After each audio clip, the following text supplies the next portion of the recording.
அதிசயங்களில் ஒன்று ஆடிப்பெருக்கு. இது ஒரு வெறும் பண்டிகை அல்ல, இது இயற்கைக்கும் தெய்வத்துக்கும் மக்களுக்கும் இடையே உள்ள புனிதமான உறவின் நினைவாகும். ஆடிப்பெருக்கு அல்லது ஆடி 18 என்பது தமிழ் மக்களின் புனிதமான விழா. 2025ஆம் ஆண்டு இது ஆகஸ்ட் 3ஆம் தேதி ஞாயிற்றுக்கிழமை அன்று கொண்டாடப்படுகிறது. இது ஜீவநீராகிய காவேரிக்கு நன்றி செலுத்தும் நாள்.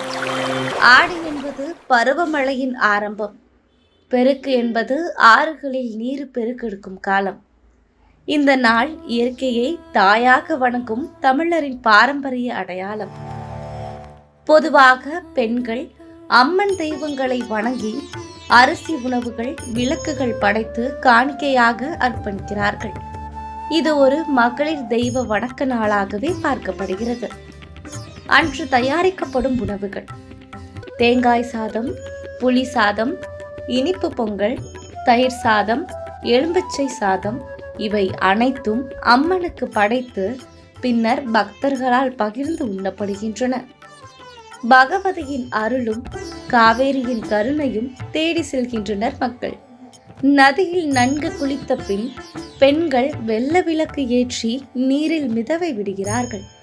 மா இலை, மஞ்சள் நூல், பூக்கள், விளக்கொளி இவை அனைத்தும் சேர்த்து அம்மனுக்காக அகந்தையை பூஜை ஆகிறது. இளம் பெண்கள் திருமணமான பெண்களுடன் இணைந்து இந்த பூஜையில் பங்கேற்கின்றனர். கருப்பு மணிகள், தங்க நாணயம், காதோலை எல்லாம் ஒரு விருப்பத்துடன் அம்மனுக்கு காணிக்கையாக செலுத்தப்படுகிறது.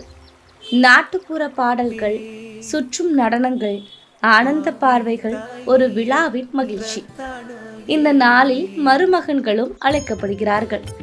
புதுமண தம்பதிகள் பெண்களின் வீட்டில் செலவழித்து ஆடிப்பெருக்கு நாளில் தாலியில் தங்க நாணயம் சேர்த்து திரும்புகிறார். இதுவும் ஒரு திருமண வாழ்வின் தொடர்ச்சியாக புனித நடையை குறிக்கிறது. ஆடிப்பெருக்கு என்பது இயற்கைக்கு நன்றி சொல்வதும் தெய்வீக சக்திகளுக்கேற்ப வாழ்க்கையை ஒத்திசைவதுமாகும். தமிழரின் மரபு தாயை போற்றும் மரபு.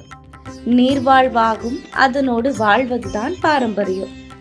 ஆடிப்பெருக்கு ஆனந்தம், அழிந்து போகாத நதி மரபு அறம், ஆராதனையின் புனித வார்ப்பு, தமிழ் தாயின் ஒரு புனித நினைவு.